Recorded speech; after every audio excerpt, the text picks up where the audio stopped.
Reservation సాధన కోసం పూర్తి స్థాయిలో ప్రయత్నాలు చేస్తున్నామని సీఎం రేవంత్ రెడ్డి అన్నారు. బీజేపీ ఓబీసీ రిజర్వేషన్లు అడ్డుకోవడానికి ముస్లిం రిజర్వేషన్లు అడ్డం పెట్టుకుంటుందా అన్నారు. బీఆర్ఎస్ శిఖండి పాత్ర పోషిస్తోందని అన్నారు. కాంగ్రెస్ ఏం చేసినా అడ్డుకుంటోందని, బీజేపీలో అంటగాగుతోందని మండిపడ్డారు. బీజేపీ బీఆర్ఎస్ బీసీ ద్రోహులుగా తెలంగాణ సమాజం భావిస్తోందని సీఎం రేవంత్ రెడ్డి ఆరోపించారు. బీజేపీ ఏ విధంగా ఓబీసీ రిజర్వేషన్లను అడ్డుకోవడానికి ముస్లిం రిజర్వేషన్లను అడ్డం పెట్టుకుంటున్నారు. ఇది బీజేపీ అడ్డుకోవడానికి చేస్తున్న ప్రయత్నం. ఇక బీఆర్ఎస్ శిఖండి పాత్ర పోషిస్తుంది.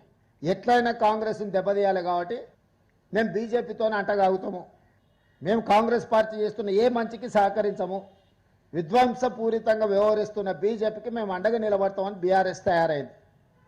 శిఖండి పాత్ర పోషిస్తుంది ఈరోజు బీఆర్ఎస్. ఎందుకు బీఆర్ఎస్ బీజేపీ చేస్తున్న తప్పిదాలను ప్రశ్నించడం లేదు?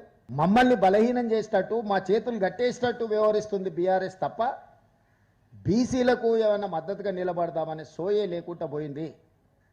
ఈ నేపథ్యంలో బీజేపీ బీఆర్ఎస్ ఏ విధంగా అడ్డుకుంటుండ్రో, ఏ విధంగా బీసీ రిజర్వేషన్లను 50% మించకూడదు అని చట్టం చేయడం ద్వారా బీఆర్ఎస్ 42% బిల్లులను ఆమోదించకుండా బీజేపీ, వీళ్ళిద్దరూ బీసీ ద్రోహులుగా, బీసీ వ్యతిరేకులుగా తెలంగాణ సమాజం భావిస్తుంది.